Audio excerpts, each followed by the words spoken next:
Thank you for staying with us. We're almost there, but this I find very, very interesting. We have a lady in the studio. Who works in the studio? In a different kind of studio. Well, studio is studio to them. Dolapo Adigun. You know that trailer we just saw? That movie is called Criminal. She directed that. She acted in it. And she's also a post-production supervisor and lead editor at Ant Hill Studios. I don't know why, but we always thought that these things were done by men. Post-production. Only because you're in Nigeria. You know that we're a bit one kind. Thank you for being here. Thank you, Dolapo, for coming. Oh, by the way, she also said that she edited Jagun Jagun, that Femi Adebayo movie. Oh, yes. Is that the one where we saw the horses the other day? Yes. Did it have horses in it? Yeah, lots, okay. Lots of horses. That's the one. So yes. I know it's there, even though I haven't seen it. I'd put that movie, I've seen the movie, I've put that movie in the category of Hercules and Spartacus. Yes. And it was edited by a woman. Yes. And without all of the... drum roll. Drum roll. Without all the age behind Spartacus. And thank you for being here this morning. Thank you for having me. Thank you so much. First of all, what drove you into? Because something must have driven you. That area. There are more men in that area, right? In editing? Yes. Yeah, there are lots of men and women as well. Yes. I think a lot of people assume that... Do the numbers compare? Okay, maybe there are more men, yes. Okay. Yes. So, I mean, what drove you there? I knew I've always been a storyteller. I grew up being one of those kids that wrote stories like, Mommy, can you publish this? Daddy, can you publish this? Wrote poems and all of that. So I've always liked the idea of storytelling. And then I think I watched the Oscars for the first time and I'm like, interesting. I would love to create and be a part of this someday. And then after my master's degree, I wanted to just delve fully into filmmaking. So I started learning things that will help me. I attended Nia Kimolayo's free training for women. He organizes free training for women who wants to learn editing to even the number. And then I attended that, and then I later got hired by him, and the rest is history. Well, first of all, did you study? Wait. Ni, that is gender... Parity. No, English. Oh, English. Race, gender discrimination. Discrimination? Yes. He accepted. Oh, for women. Yes. Oh, well, you did say there were more men. So now we have to get more women. Even here, I am overpopulated. Sorry. I'm out. What's that word? Are you a country? You're overpopulated. Even my producer is a woman. I'm right now protesting. The only person on my side here is my director. Anyway, you're all forgiven. You're all forgiven. So, well... What did you study? I studied English for BA and then media studies for MA. And then you went to... Filmmaking. Filmmaking, yes. Okay. It's allowed. How does it feel? I love watching out, not just for the movies, but for the details. And the details is the job of the editor, right? To ensure that, okay, the cue, for instance, the ones that I even pity the most are the action movies, which Criminal is, right? Yes. So you have to say, stand by, and then you're like that, and then you get moving. Yes. How does it feel putting the stories together when you know that you are cutting out so many things? When people give you reactions of, okay, this is how I feel about this, how does it feel bringing the magic together? I think the magic starts at pre-production. Oh. When you get your script, then you decide how you want to tell the story. Do you want to get a stunt coordinator? Because if you don't shoot it right, the editor cannot edit it right. So you shoot it, and all of it is fake. Nobody is punching anybody on set. So you have to get like the appropriate angles to sell it. And when you do that, then it's left to the editor to... So how do people get wounded? Get a black eye on set when it's off? So there are some that... Effects. Yes, there's effect. There's somebody holding the blood right there on set. Like, when it's time to splot the blood, and they do that. And it looks magical and real. So all the blood in the ground is fake? Yeah. Jesus. Well, I can't wait to see this. Tell us about Criminal. Criminal is a film that Mr. Nee wrote. He got an inspiration from it when he was actually waiting. He has just heard a bad news about a family member, and he was at the reception and was like, wait a minute, what if somebody comes here and takes this hospital hostage? It's very weird, but that's what happened to him. So he wrote it, and he has just finished a director's training with me and a couple of other people, training us to become the next Nollywood directors. And then he offered the script to me. Dolapo, you are directing the next Antio film. I was like, oh my God. Oh my God. And then it's about a guy that the hospital refuses to treat his brother because they had other patients at the time who had just got into an accident. So he takes the hospital hostage. You have to treat my brother before anybody else. And it's really crazy. Wow. So what a storyline. It is a crazy one. And I've seen something close. I'm trying to remember the title of the movie now. I think that had something to do with COVID. COVID. Oh, is it a Nigerian film? Yes. Is it Lockdown? Lockdown. Yes, That's it. Something similar to that. Forgive me, I look out for lessons. Is it to tell hospitals that, look, you guys need to begin to take certain preemptive measures to ensure that certain things don't happen? Yeah, there are so many takeaways from this movie. There is, even on the part of Uzo, which is played by Uzo Arukwe, who plays the lead character, there is the don't use brute force to try to get what you want. But then there is the also, maybe use brute force because his brother would have died if he didn't. But then on the part of the doctor, there is I think there's a way the hospital could have protected themselves better. Get more security, get the police on time.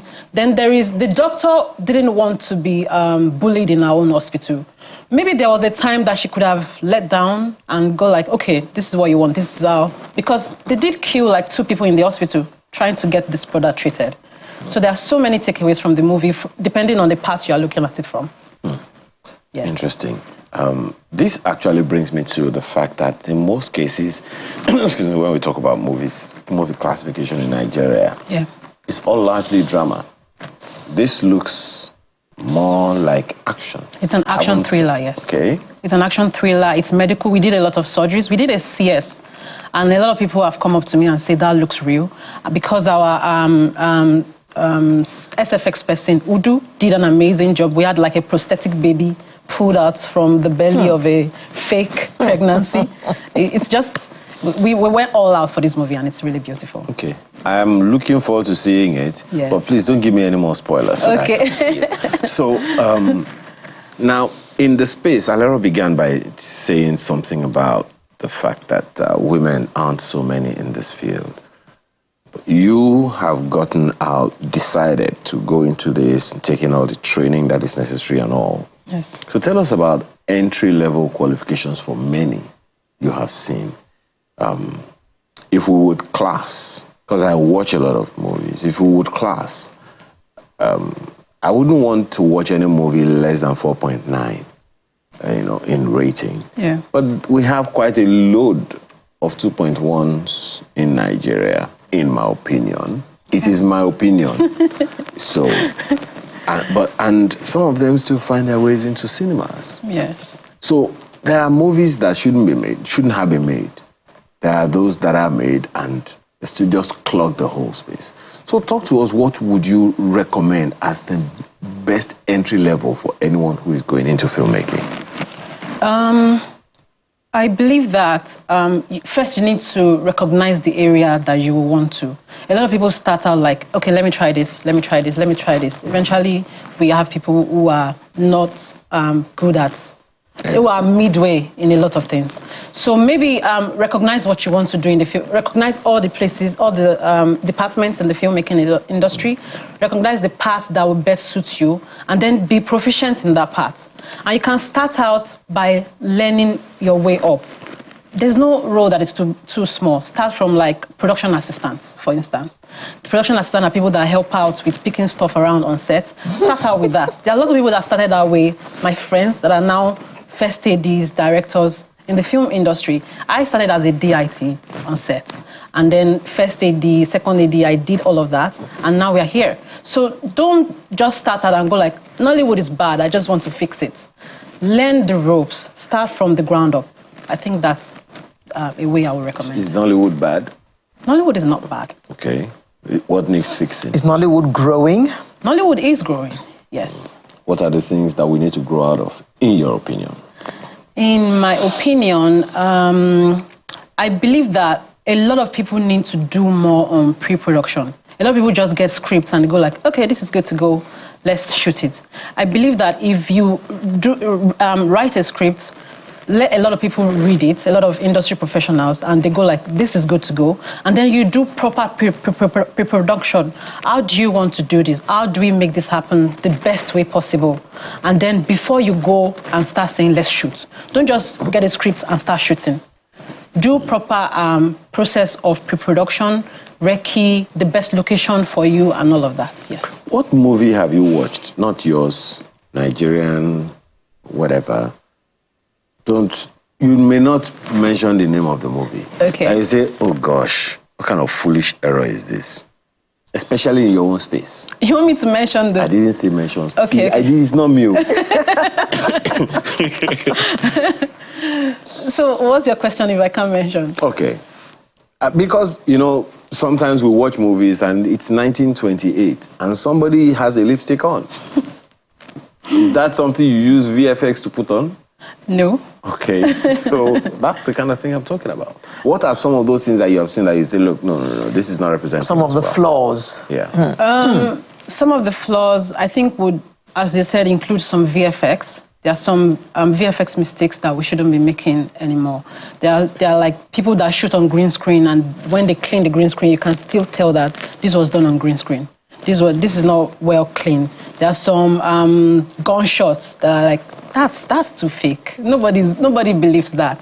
And so many other things like that. Yeah. So how about you shoot somebody, you shot me. Yes. I'm dying. Yes. I'm dying. No, that's more Indian though. That's more Indian. we don't do those kind of No, that's movies. Indian. Somebody will get shot in an Indian film and they will still run like, I need to save. You guys don't know what I'm talking about? I have seen transcription. I am dead. Yes. And the person is... I am dead. Dead men don't talk. Yes. But you see, I am dead. You know? So that's what I'm talking about. That's just on the funny side. Now... I mean, that is so ridiculous. Because somebody shot it, somebody edited, some people have viewed before it is put to the public, and they didn't see all that. Why do you think I'm talking about 2.0 or 2.1 or 1.9 movie ratings? Anyway. Even us who are not in that post-production space can see these things and know that these things should not happen. One of the things that interests me, Dolapo, is, I mean, you're a storyteller. Yes, sir. How much of Nigeria's story do you think yet needs to be told that have not been told? Are we doing well enough in that regard? I mean, I'll give props to Nollywood in the past 2 to 3 years. It's been amazing, the amount of content and the quality of content we are churning out right now. And there is a lot of Nigerian stories that still needs to be told. Look at the Formula one that you mentioned. I didn't know that she fought for women like that. I just know that I knew that she was the first woman to drive a car. Yes, and there's so much. There's so many Nigerian stories that still needs to be told. And even now, there's so many stories around us that you can draw. I told you this story, Mr. Nee had the inspiration from it, from being in a hospital reception.